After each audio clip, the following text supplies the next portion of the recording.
Votre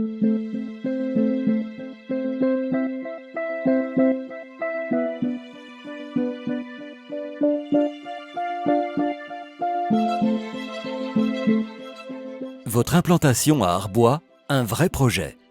Nous venons de créer une zone d'aménagement concertée dans le prolongement de la zone industrielle existante et nous disposons de 280 000 m² cessibles.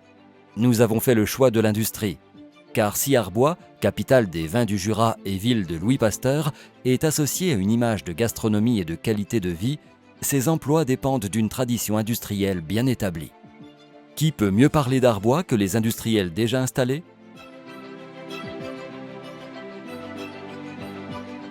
Donc notre société compte 60 personnes aujourd'hui. Donc nous sommes fabricants de charpente industrielle, charpente traditionnelle. Nous sommes fabricants également de lamellés collés et puis de maisons ossature bois. Nous établissons donc des plans.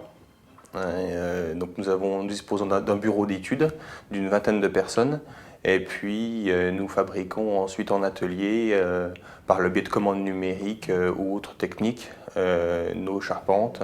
Grâce à une quarantaine de personnes. Nous consommons environ 3 camions de bois par jour, c'est-à-dire environ 120 m3. Et je suis un des rares chanceux, on va dire, industriels français à me situer à proximité, au cœur de la forêt jurassienne. C'est-à-dire que mes fournisseurs se trouvent à une vingtaine de kilomètres seulement de Arbois. Le lycée du bois se situe à une dizaine de kilomètres, donc ce qui me permet de disposer de ressources humaines importantes grâce à ce lycée. D'autre part, il y a toutes les associations annexes à la filiale bois, telles que la DIB qui se situe à Besançon, qui vient à notre aide également. Sur le site d'Arbois, j'emploie 20 salariés. Notre site est composé de 7 chaînes de traitement de surface, 2 chaînes de nickel-chrome attache, une chaîne de nickel-tonneau, 2 chaînes de zingage attache et tonneau, une chaîne de phosphatation, une chaîne de brunissage.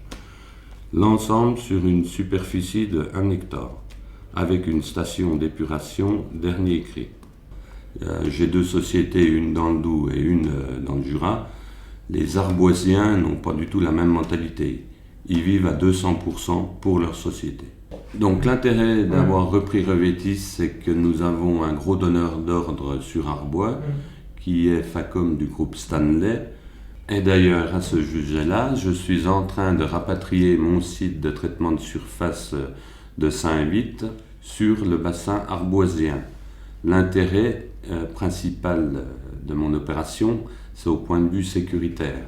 Sur le Doubs, je me fais cambrioler très souvent, alors qu'à Arbois, j'ai repris Revetis, ça fait 3 ans et je n'ai aucun souci.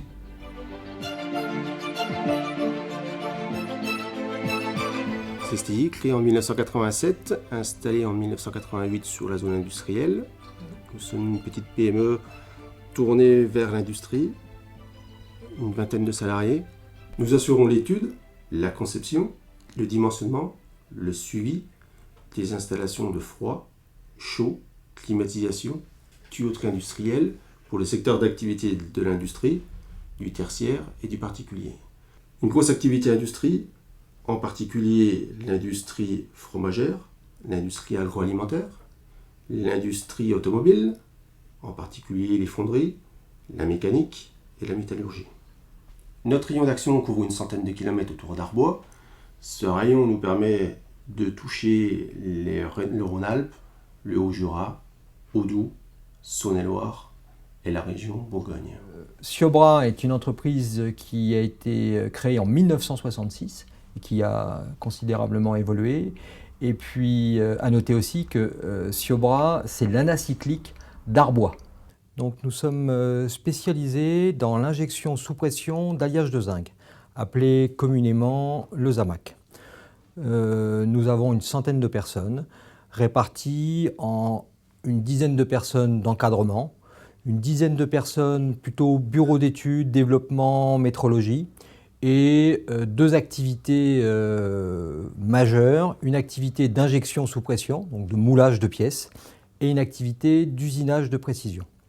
Nous moulons des pièces d'une demi-gramme jusqu'à des pièces de 2 kg, 2,5 kg même, et pour tout secteur d'activité. Le bâtiment, l'industrie automobile, enfin, le transport en général, le ferroviaire, le secteur du matériel électrique, le secteur du gaz, beaucoup de pièces d'étanchéité, des pièces pour l'hydraulique, l'outillage à main. Donc, notre société fait partie d'un groupe, s'appelle le groupe ID Casting, qui est aujourd'hui leader sur son marché, numéro 1 français et numéro 2 ou 3 européen, suivant les années. Nous travaillons avec un tissu important de sous-traitants locaux, sous-traitants ou fournisseurs, dans des domaines assez divers, le traitement de surface, l'usinage, la fourniture industrielle, beaucoup de fournitures industrielles, le polissage, une force aussi dans la région. On trouve peu de polisseurs en France et on en trouve encore dans cette région. Et nous livrons des clients dans la France entière et voire dans le monde, puisqu'on exporte à peu près 20% de notre activité. Nous avons décidé dans le groupe ID Casting de privilégier le site d'Arbois pour le développement vers l'Allemagne. C'est lié à sa situation géographique, la proximité. On a déjà beaucoup de clients allemands et le site est bien placé pour développer ce premier marché européen qui est l'Allemagne. Vous venez d'entendre quelques-uns de nos entrepreneurs qui ont évoqué la qualité de la main-d'œuvre, la densité du tissu industriel, la proximité des grands axes. D'autres industriels auraient pu être cités, comme le leader européen de l'outillage ou telle entreprise d'injection thermoplastique et thermodure. Vous voyez le cadre de notre ZAC, la qualité de son environnement qui est propice à la recherche et au développement. Si vous êtes à la recherche de partenariats ou si vous envisagez une extension de vos activités, venez découvrir nos atouts.